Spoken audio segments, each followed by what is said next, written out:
at this company called Hawks Learning, which is an educational software company. And I kind of like I said, there were trials and tribulations. So I was like going through the interview process in my last semester of college, interviewing at different companies and getting a lot of rejection. And so when I got a job offer at Hawks Learning, it was actually for an internship, and for a QA. So that's quality assurance engineer. And just being a comp sci major and being naive, I kind of thought that like I had to be a software developer. I thought that that was like the goal and the point of my degree. And so I was like, you know what? This is a job offer. I'm going to take it. But I did tell them, I was like, hey, listen, I've just graduated college. I have a lot of free time. I'm looking to be full time. So I'll do this internship, but not for long. Like, I want to turn this into a full-time role. And so that is another tip I will give to students is to always advocate for themselves. It's really hard to like, voice your opinions and your thoughts on the matter, but always ask for promotions and salary increases for the work that you are willing to do. And so it wasn't what I was expecting because I was expecting to get a full-time job out of college. Got the internship and then 3 months, so pretty much for the summer, after summer was over, 3 months into working there as an internship, they made me a full-time QA. And it was what I was expecting in the sense of like just being full-time in a corporate company. But the way that I started it wasn't what I was expecting. I was expecting a full-time job, not going into an internship. So also take the opportunities that are given to you because it doesn't mean that you're stuck there and you can always improve from there. It's better to like change what you have from where you're at, like with positive versus like just starting from scratch, I guess, if I could say that's kind of a roundabout way. Yeah, makes sense. Yeah. It's about seizing those opportunities and kind of making things happen too. Yeah, It's not the traditional way of going about getting that full-time job, but you got the full-time job and exactly. it's worked out well for you. Yeah. So opportunity always important. So thank you for sharing that. All right, so you moved from Charleston. Where'd you move to? I moved. So in 2022, I took a cross-country road trip because, like I said, all my friends, so this is now like 12 years after I graduated high school and have gone to Charleston for college. All my college friends have essentially moved away, and I still had some friends from adulthood in Charleston. But I was like, okay, well, everyone's moving. Maybe I need to move too.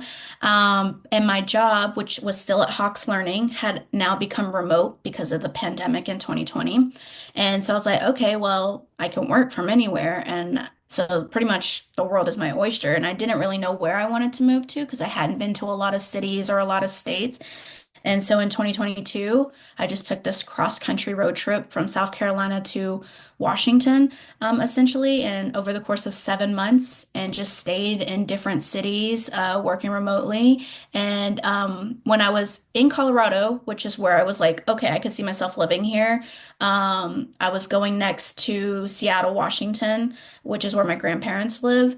And I had to stop to break up that drive in Salt Lake City and in Boise, Idaho.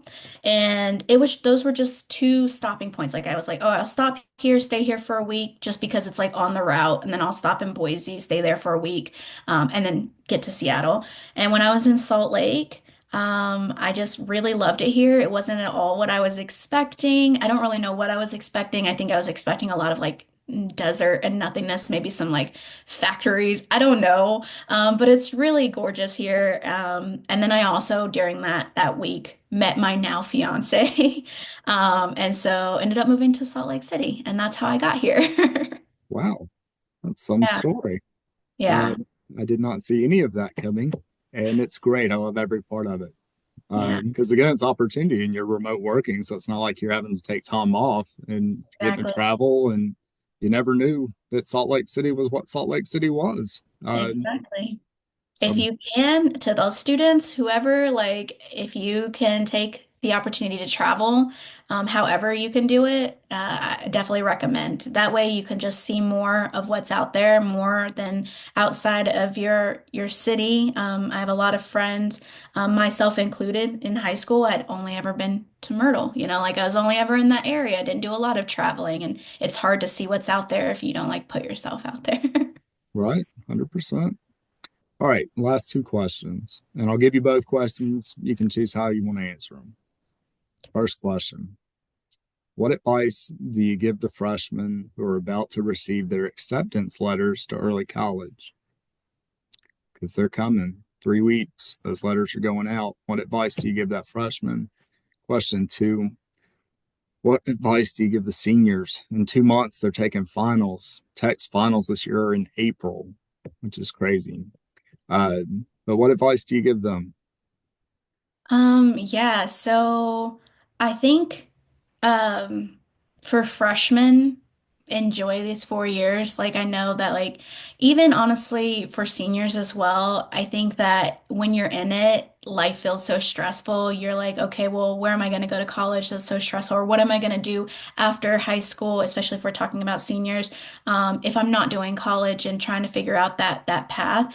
And so in the midst of all that stress, you just don't also realize like this is a time in your life when you're probably going to have very minimal responsibilities. So enjoy that and soak that up because once you do graduate high school, the responsibilities, like the severity of responsibilities and ensuring that you actually like handle your responsibilities are higher and that's going to cause you stress. And so enjoy like having minimal responsibilities at this point, but with that being said, like also like always look into your future. So this is for I think more tailored towards seniors. Think about like if you don't know what your path is going to be, it's not the end of the world, but always ensure that you're taking steps towards something. So if you try something and it doesn't work out, like that's okay. Like, but have a plan on what you can do differently. Um, and so for that, I'll even tell you like a part of my traveling across country at some point I had quit Hawks Learning. So I was there for 8 years and I was like, it's time for something different. But I wanted to have back at that life when I don't have any responsibilities. So I had money saved up and I quit my job without having another job lined up. And then when I thought that I was ready to start applying for jobs, it didn't happen as quickly or as easily as I thought. But I didn't just sit there and like not work. Like I took on part-time work. I started working for a nonprofit organization. I was delivering flowers. I wasn't like just sitting around waiting for an opportunity to find me. Like I kept working towards things. So as a senior, especially as you're trying to figure out what your path is or what your career is, um, just try different things. That's my biggest thing is like try different things and don't be afraid to put yourself out there. Because if you put yourself out there, trying those new things, you might discover something that you really like. It might trigger a passion that you didn't know existed, and that could help you figure out the career path that you have for yourself. And then for freshmen, enjoy these 4 years. Early college was a really good time. I love the closeness and smallness of the community, and take advantage of that opportunity. Try to get as many college classes as you can in because they're free, and ensure. Actually, I don't know, this is too soon for freshmen, but I know one thing that happened to me my senior year is I forgot to submit my transcript to College of Charleston prior to orientation. And so in orientation, some colleges might be different, but at College of Charleston, you set up your classes for your first semester. And I wasn't able to sign up for like meaningful classes because they didn't have my transcript. So that's like technical tip. Ensure that you submit your transcripts to your college prior to orientation. Watch And that those might, deadlines. yeah, might be, Watch those deadlines. I love yeah. everything you shared, Vanessa. Fantastic interview. Uh, you're living an adventure, and that's really cool. And we congratulate you. We're proud of you. You know, you're living life, which is always good. Yeah. But thank you for joining us today. It is always good to see you. We'll talk again here before too long. Yeah. Always happy to help. Thank Thanks. you. Bye.